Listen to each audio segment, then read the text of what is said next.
It has a unique genre, and yet people are able to memorize it.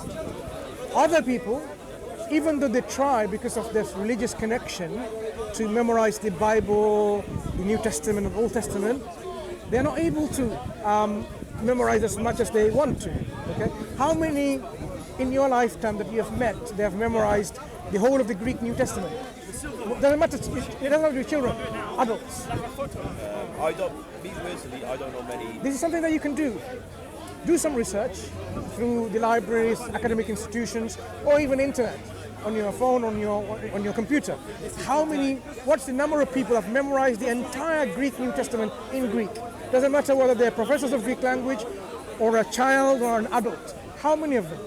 If they're not many in number, why is it difficult? One question. And secondly, is it because they don't consider it's important, or is it because which one they should memorize? Because they haven't got a particular one which they think is the one unique one. Have they had the same older of memorizing it? They may not put the same importance on memorizing it Sure. all the way back. Do you know why we consider it's also important? Because memorization of the text will preserve the text in your heart. You can change it on paper. You can transform it differently in transcription.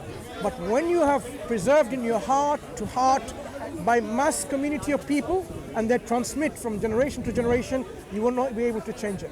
So you can destroy whole of the Quran in printed media, in CDs, in DVDs, Chapter 54, in any of this, digital media, whatever you, all of them. You can bring the Quran back from a 6-year-old the next moment you want to do that.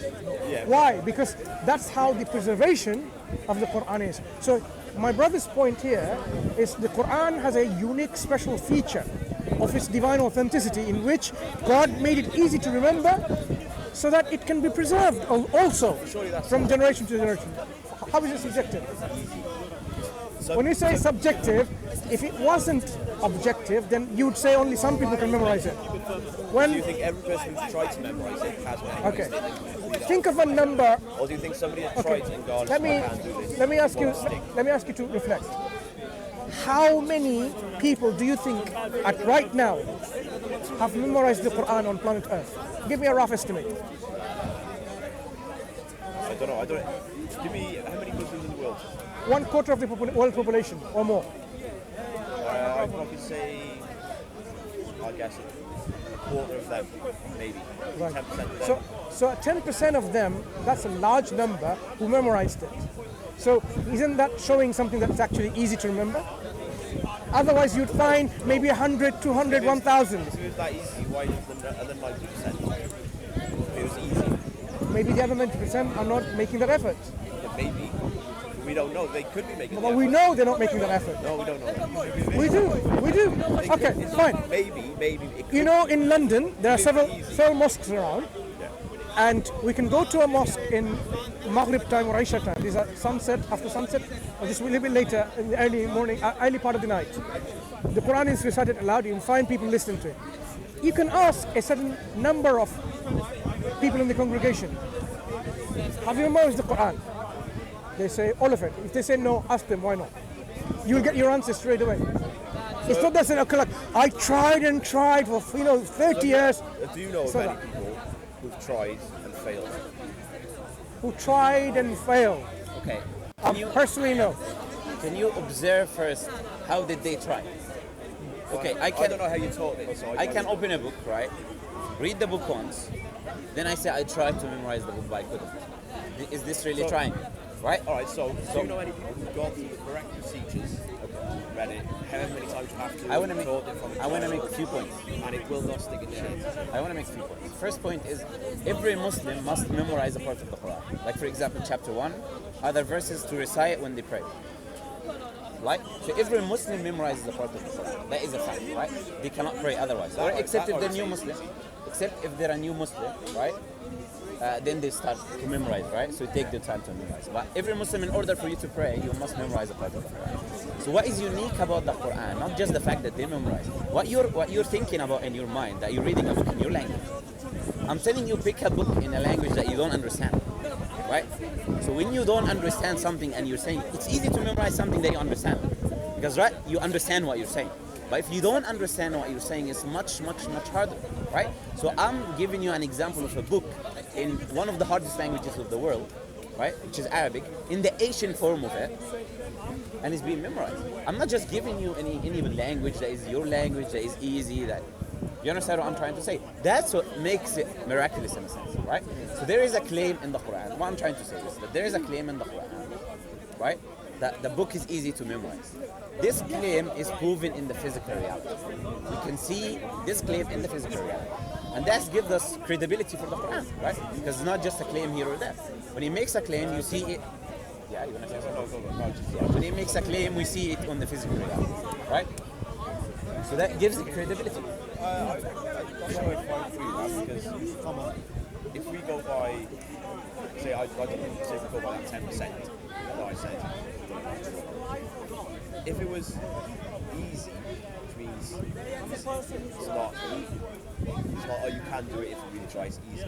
Why are the other 90% or even, alright, some people won't try, I'll give you that, some people probably don't care about it as much. Why is it not a bigger number then? Why does not say 8 out of 10? It's no off by hand. It's easy. Is 10% a small number? Out of 100. Especially if you look at the population of Muslims. No, the 10% is out of the population of Muslims. So 10% is 10% of the population of Muslims. Yes, I know. Yeah. So I'm telling you, is that a small number? Yes. Millions is a small number. In terms of the entire population, yes, 10% of 100%. Okay. The rest of the people, right? What we know as Muslims is the Quran is not obligatory to memorize, right? So they might not memorize because they don't want to memorize. The person who wants to memorize is the person who he believes this is the words of Allah, yeah? So he holds it in high esteem. So he wants to memorize it because of that, right? So the fact that many people are not memorized, because it's not obligatory for you to memorize anyways in the first place. But what I'm saying is easy. So if it's easy, even if it's easy. No, if it's easy, why is it not 9 out of 10? If it's easy to memorize. 99% of Muslims memorize it if it's obligatory to do so. If it's not obligatory to do so, the question should be, why would they memorize it? Not why wouldn't they memorize it? The default position is that you don't memorize. So you need a reason to memorize. So you got it mixed the other way, right? So if I want to memorize something, I must have a reason to memorize it. So as long as it's not obligatory in Islam to memorize the Quran, the people who do it, they do it out of voluntarily act because they hold it in high esteem more than the other people, right? That's why we have this population of 10% of Muslims memorizing. But this 10%, different ages, different languages, different places, proves that there is something about the Quran. It's not just an ordinary book that you memorize. What other special features of the Quran that you'd like to share? So one, this is memorization. Maybe move on to something else. Yeah, definitely. What we would like to come to is the existence of that, right? Because you said that you're agnostic, right? This is how you try to tell you a question I do have about, it's not particular to your religion, it's the idea of creator. Sure. Is this creator has created absolutely everything. Small atoms, furthest galaxies, all the rest of it, everything inside it. I can't make the leap of why he cares about very minor details in religions, say circumcision, where you pray, the amount of times you do it a day. I just think these would be very, very minuscule things for such a grand creator of everything. These very, very small details. Could I don't know what it's like in your religion, could decide to burn in hell forever or go to heaven. Good question. I'm not saying murder, like, it doesn't care about murder. I'm saying if you pray 4 times instead of 5, or you pray at the wrong time, or you're not circumcised. I don't understand why something that grand would care about such small issues. So there's 2 reasons, right? First reason is this, so I want to ask you. There is a person who is a manufacturer, right, or a creator of something, right? And he creates something, right, that you don't know how that something works. So he writes a manual where he gives you every specific detail of how that thing functions, right? And we have another manufacturer who made something, and he just told you one or 2 things about that thing that he made. Which one is a better manufacturer or creator? No, I don't mean how to live your life. I never spoken about how. I'm just giving a hypothetical example, right? Two people who made something, you don't know how to operate that something, but one told you every specific detail of how you operate it, and another person who told you 1 or 2 things and he left you to to deal with. But that's not. Which one is a better? It's a simple question. Yeah, but it's the wrong. Which one? Wrong. I don't know if I've asked the question, but it's not the point. It's not. He's telling. I'll us tell you how it it links to the point if you answer the question. Well, obviously, if you give more detail of how something works, that's better. But he's not. I'm not. The question I'm asking is not what he's telling us how the world works. What I'm saying is, why does he care? For example, If you allow me to finish, you'll understand. That I was not talking about the world, right? I was talking about the functions of human beings. I was talking about what is good, what is bad for human beings. Human beings by nature, they require guidance. That's why we have laws. That's why we have our parents teaching us things when we're young. We require guidance, right? God giving us specific guidance proves how great He is, not the opposite, right? So Allah giving us details of what is good to us, what is bad for us. Circumcision is good for you, that's why Allah made it. Told you to do it, right? Drinking alcohol is bad for you, that's why Allah forbade you from doing it. Eating pork is bad for you, right? a lot of things are bad for people. Show me one thing which is bad, right? That Islam tells you to do. It tells you can do it. Yeah. Not can do, you have to do something like Tell that. you to do. It orders you to do. Orders you to do or allows you to do. You can do anything bad out of your own will, right? I'm asking you, in the system, Islamic system, what does the Islamic system order you to do which is bad for you?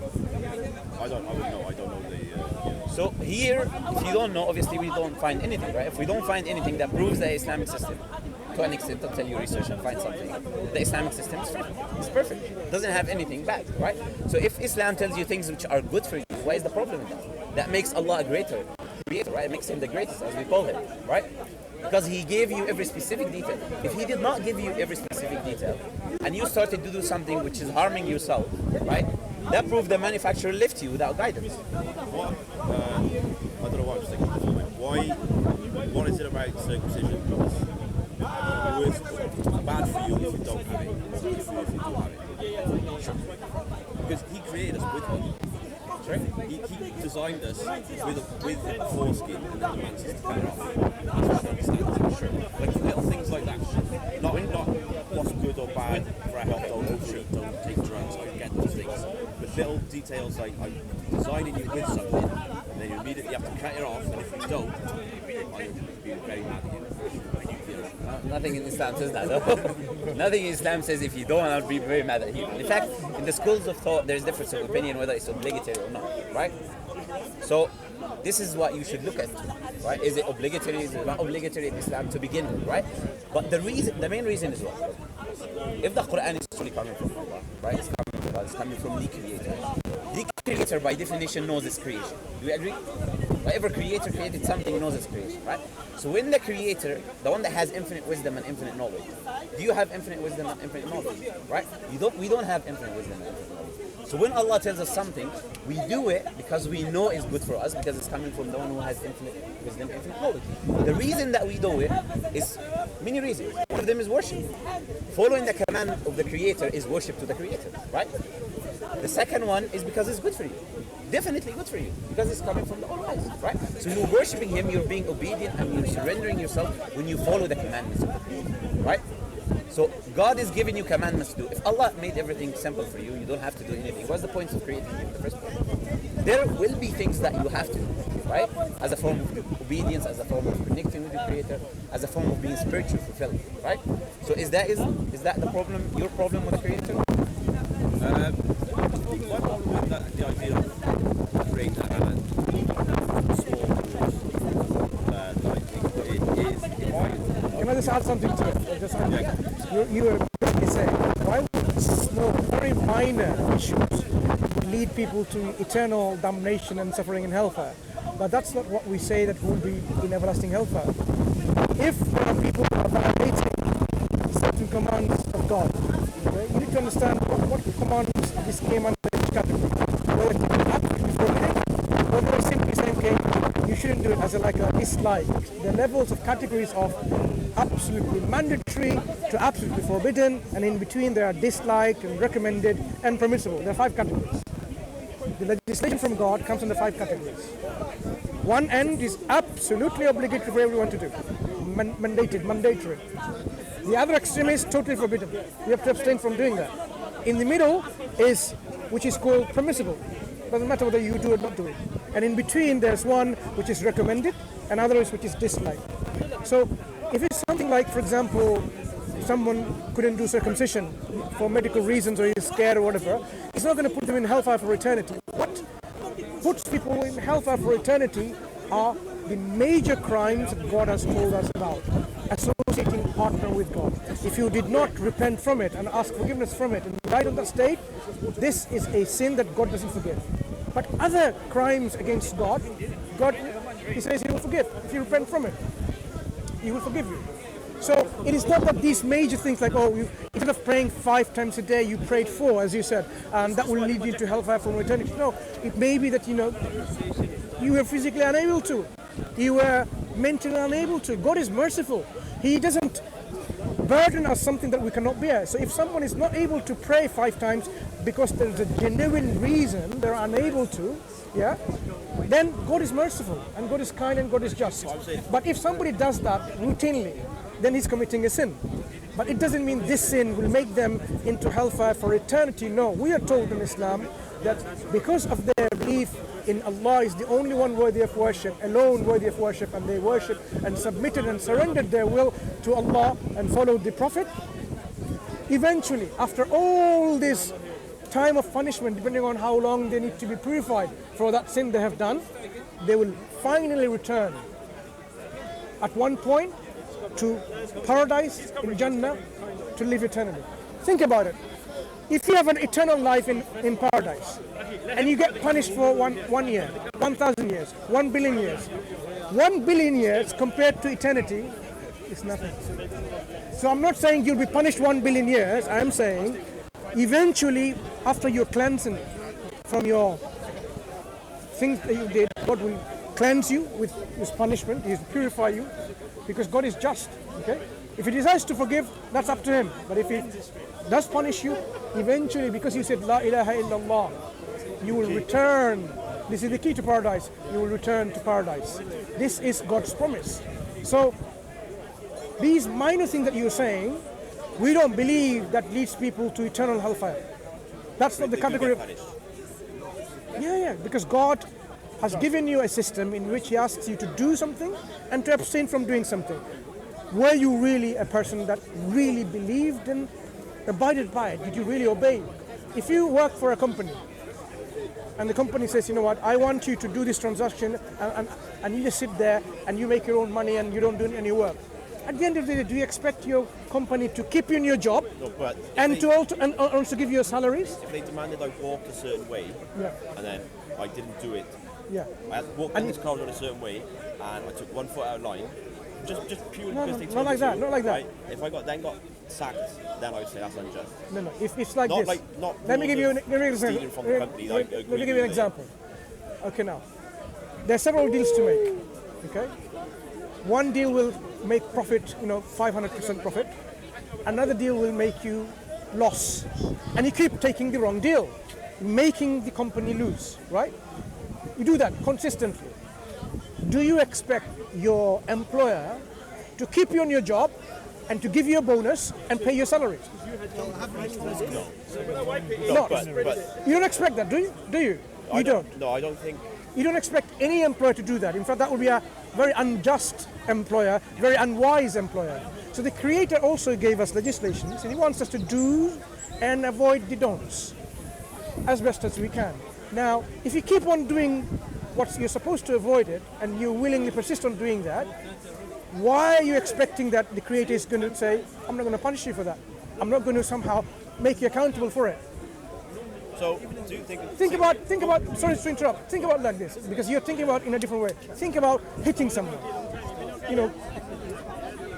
maiming someone, breaking their legs, making them disabled. And you do it consistently. And you expect the society to say, that's all right, we're not going to punish you. It's all right, carry on doing that. No, I don't think that's the same as demanding, look, maybe not demanding. Think about killing and breaking the legs. There's a huge difference. Killing is a grave crime. Breaking the legs is not as killing. So you keep on breaking someone's legs and arms and tooth and the nose and ears and eyes, but you don't kill them. And you don't expect the society, the societal order to somehow, we're talking about the judges, the crime and criminal system, and they would say, it's all right, what's your name? Joe. Joe, Joe, it's all right. It's okay. We're not going to punish you for that. It's all right. It's just a minor crime. It's not